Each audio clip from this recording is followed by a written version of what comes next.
a lullaby from the moonlight. Welcome to Moonlit West, a place where gentle stories, as soothing as moonlight, will guide you into the sweetest dreams. Find a cozy spot, close your eyes, and let the sound of this narration carry you far away from the burdens of everyday life. Take a deep breath. Relax your entire body. Let your mind drift, as if floating on the tranquil clouds of the night sky.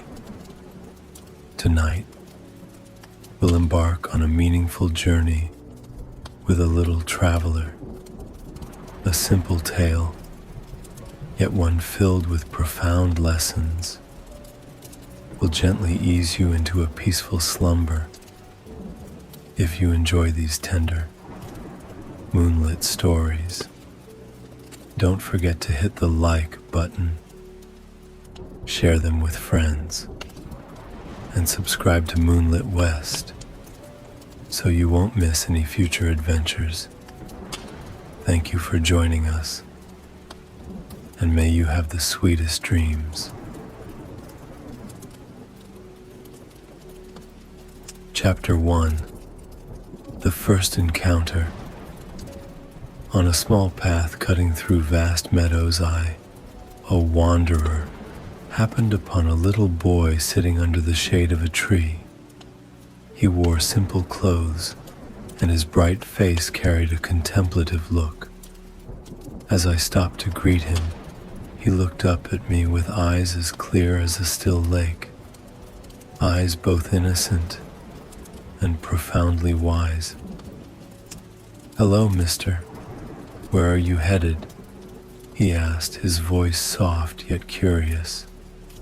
I smiled and replied that I was wandering to find inspiration in life. Each step on the road helps us understand a little more about ourselves, I said. The boy nodded, as though he had heard this before, but his eyes sparkled with an uncommon depth of understanding. He shared that he too was a traveler, but his journey was about seeking things his heart had yet to understand. I don't search for material things or chase after specific destinations. I just walk to listen to myself, he said, his voice warm and soothing, like a brook flowing over stones. It brought a rare sense of peace to my heart. "Would you like to hear about the people I've met along the way?" he asked, his eyes lighting up with eagerness. His stories, it seemed, were not just for me, but also his way of keeping them alive in his own heart. I nodded, and we sat together under the tree. The sunlight filtered through the leaves, scattering gentle patches of light on the ground. In that serene setting, the boy began to speak, his voice like a gentle breeze, drawing me into another world. In his tales, every person he met carried a piece of life's mosaic. Chapter 2. The Keeper of Memories. The first person the boy met on his journey was an old man who lived in a small house deep in the forest. The house wasn't large, but it radiated warmth, with soft smoke curling from a tiny chimney. Around the house, wildflowers bloomed in vibrant colors, as if whispering their own stories, mingling with the rustling of leaves in the gentle wind. The old man called himself the Keeper of Memories, and had dedicated his life to preserving the world's memories.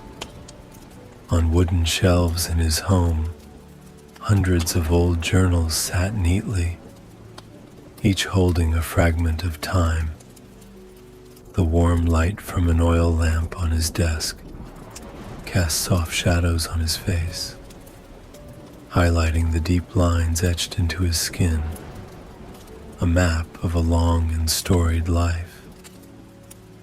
"Why do you do this work?" the boy asked, his eyes sparkling with curiosity. The old man looked up, his gaze tender but profound, as though peering through time and space. "Because memories are the most precious treasures humans can hold on to," he replied, his voice warm and calm like a spring breeze. "Without them, we'd forget who we are." The boy listened intently, but his keen eyes noticed something else. The old man rarely left his little house, as though he was imprisoned by his own work. Occasionally, his peaceful gaze betrayed a flicker of loneliness, like a small flame struggling to stay alight. "Don't you ever feel tired?" the boy asked gently, his voice both soft and profound. The old man paused, setting his pen down, and looked out the window, where sunlight gently filtered through the leaves. "Sometimes, I wonder if these memories are truly necessary," he admitted. "But if no one preserves them, they'll all vanish, like leaves falling away with time." The boy was silent, feeling the weight of the old man's words. He looked at the neatly arranged journals and imagined the vivid stories and vibrant lives preserved within. Yet, he also realized that such devotion had cost the old man many things in his own life. Perhaps memories are meant to be shared, the boy thought to himself as he prepared to leave. Before stepping out the door, he turned back and smiled. "I believe memories live on when we share them with others. The most beautiful thing isn't keeping everything to ourselves, but letting them spread like light, guiding those who feel lost." The old man watched the boy leave, a newfound feeling stirring in his heart. For the first time in years, he stepped away from his desk, walked onto the porch, and let the warm sunlight touch his calloused hands. In that moment, a quiet smile graced his lips. Memories aren't just meant to be kept, they are meant to live in the hearts of many. Chapter 3. The Blacksmith of Hope.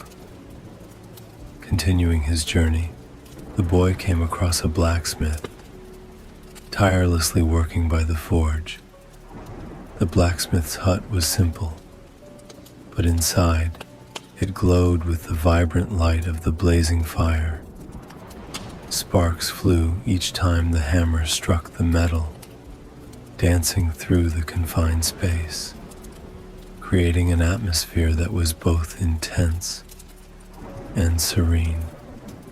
The blacksmith was a tall man with calloused hands, skillfully wielding a large hammer. He explained that he didn't forge swords for battle, but to protect hope. Each blade bore a small engraving, short phrases about courage, faith, and determination. "Hope?" the boy asked curiously, his eyes wide with wonder. The blacksmith nodded, his eyes gleaming with steadfast resolve. "Yes, hope is the most fragile, yet the most powerful thing. Without it, no one would dare to dream or move forward during the darkest days." The boy silently observed as the blacksmith worked. Each strike of the hammer seemed to channel all his energy and devotion, as though he was imbuing a part of his soul into the blade. Yet, the boy noticed something in his eyes, a hint of melancholy that surfaced every time he paused to wipe the sweat from his brow. "Do you ever feel weary?" the boy asked gently, his voice soft yet profound. The blacksmith paused momentarily, then nodded slightly. "Sometimes, it's not the work itself that exhausts me, but what I've had to sacrifice to pursue it. I've spent my life forging hope for others, but I sometimes wonder if I've lost my own hope along." The boy felt the weight of the blacksmith's heart. He wasn't merely forging swords, he was forging faith and strength for others. Yet, the cost of doing so was the time and moments he couldn't keep for himself. "I think," the boy said, his eyes glimmering with understanding, "that you deserve hope for yourself too. Sometimes, protecting your own hope is the best way to share it with others." The blacksmith stopped, looked at the boy for a long moment, and then smiled. "You're right. Perhaps it's time I forge a sword for myself." As the boy walked away, the rhythmic hammering resumed, but this time, the sound was softer, like a melody of hope, freshly ignited within the blacksmith's heart.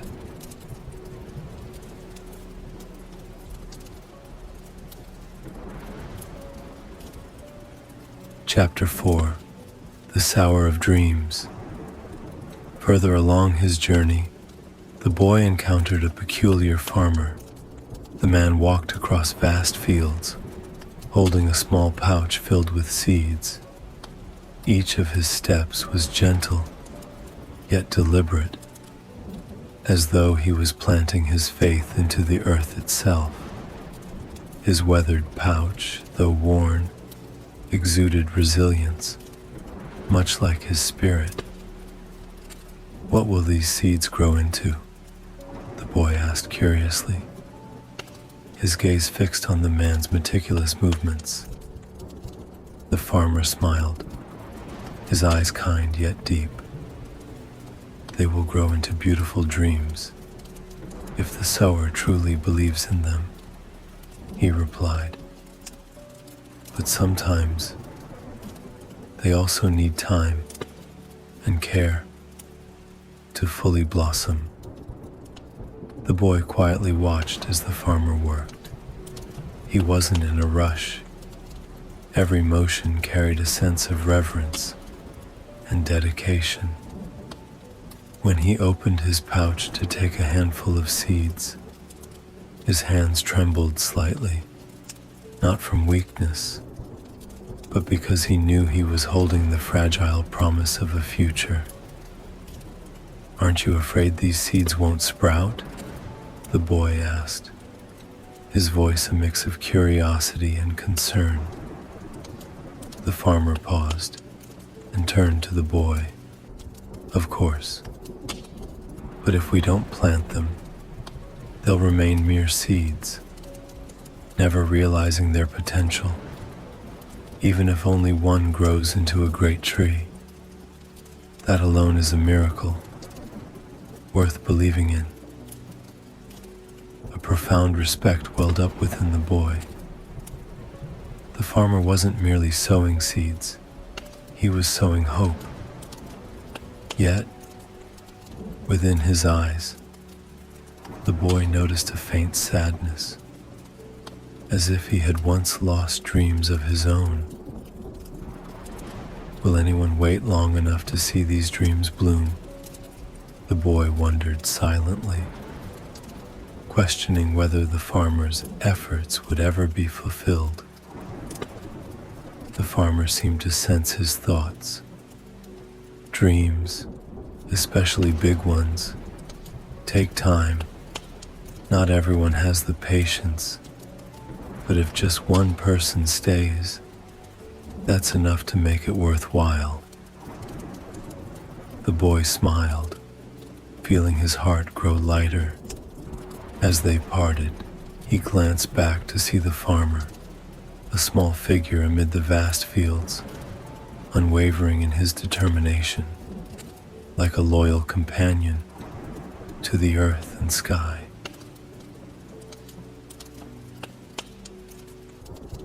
Chapter 5. The Keeper of Light.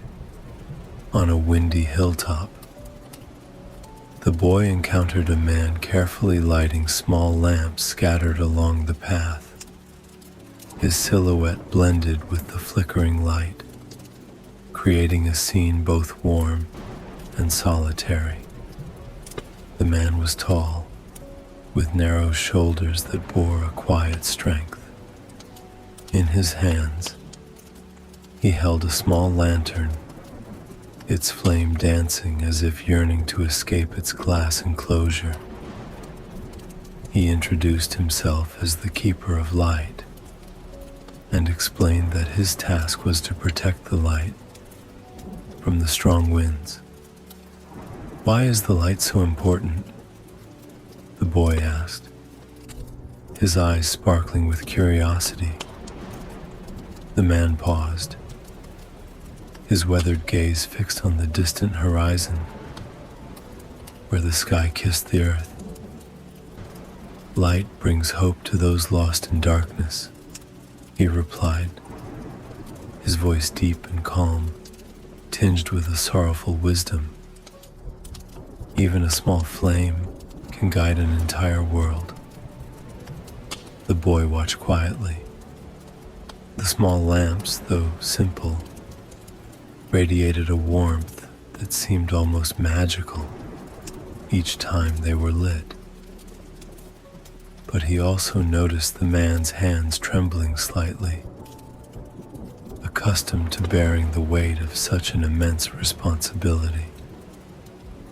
"Aren't you ever tired?" the boy asked gently. The man chuckled softly, a smile that was half acceptance, half self-reflection. "Of course. Sometimes I wonder if these lights are enough to truly dispel the darkness. But if I don't do it, who will?" The boy admired his unwavering dedication, but also noticed something else. The man had sacrificed much to maintain these lights. In his eyes, the boy saw both hope and quiet regret. "I think," the boy said, his voice gentle but firm, "that you shouldn't only keep the light for others. You need to save some light for yourself too." The man looked at the boy, his expression filled with surprise. "A light for myself," he repeated, as though tasting the words for the first time. "Perhaps you're right. I've spent my life protecting light for the world, but I've forgotten the one within my own heart." The boy smiled, a smile both tender and profound. "Hope isn't just something we give away. It must also be nurtured within us, so it can shine from the inside out." As the boy left, the man continued lighting the lamps. This time, the light seemed warmer, spreading like a small flame, rekindled within his soul, illuminating the vast space around him. Chapter 6. The Quiet Songkeeper. At a tranquil riverside, where the water reflected the moonlight like a fragile mirror, the boy met an old man holding a worn wooden guitar. The man sat on a large rock, his demeanor calm, though his eyes held a trace of sadness. Soft notes from his guitar drifted into the air, blending with the gentle murmur of the river and the breeze, creating a scene that was both peaceful and deeply moving. "Who are you?" the boy asked as he approached, his curious eyes fixed on the man. "I am the quiet songkeeper," the man replied, his voice raspy yet warm, as if each word carried the weight of time. "I sing for hearts in need of healing." The boy tilted his head, intrigued. "Who needs to hear your songs?" he asked. The man paused, resting the guitar on his lap, and looked directly into the boy's eyes. "Everyone needs a song in their life, whether they realize it or not. Some need music to forget their pain, others to rediscover themselves, and sometimes I sing just to remind them they are not alone." He began to play a new melody, as gentle as a whisper of wind. The notes spread through the air, each one caressing the atmosphere, before sinking into the boy's heart. Closing his eyes, the boy let the sounds wash over him like a cool stream, cleansing his soul of weariness and worry. When he opened his eyes, a soft smile graced his lips. "Your music is like the moonlight, not dazzling, but it lights up even the darkest corners." The man smiled back, though his gaze grew distant. "But the moonlight can never banish all darkness. Sometimes I wonder if these melodies are truly enough to soothe such deep sorrows." The boy sat beside him, his voice calm yet resolute. "I think that even if you can't chase away all the darkness, just a small light is enough to keep hope alive. Your music has done that." The man sat in silence for a moment, then nodded. "You're right.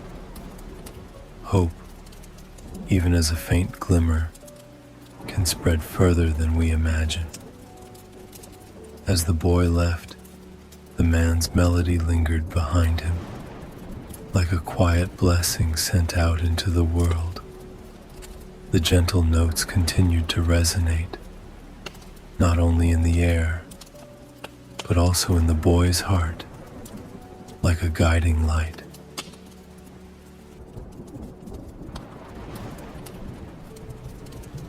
Chapter 7. Returning Home.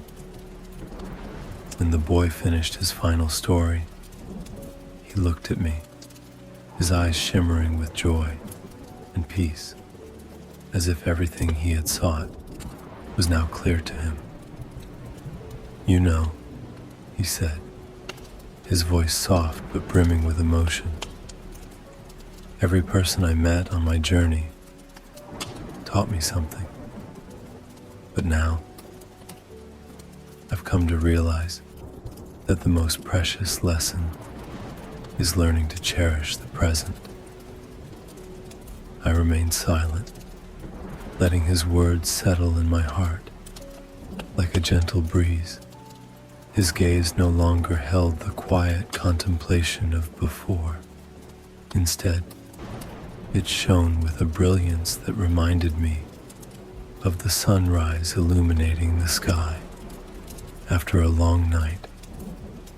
The next morning, when I awoke, the boy was gone, but where he had been sitting, I found a small, perfect green leaf, etched delicately on its surface were the words, "Hold on to hope, for it is the light that guides the way." Holding the leaf in my hands, I smiled, my heart overflowing with gratitude and emotion.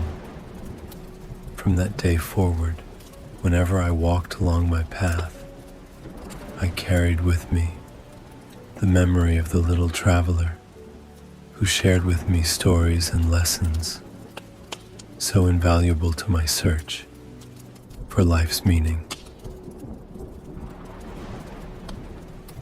Thank you for listening to this story with Moonlit West. We hope every word brought you peace and a sense of comfort. Always keep the flame of hope alive in your heart, for it will guide you through the toughest of times. May you have a restful sleep filled with the sweetest dreams. We'll see you again in the next story. Sleep well.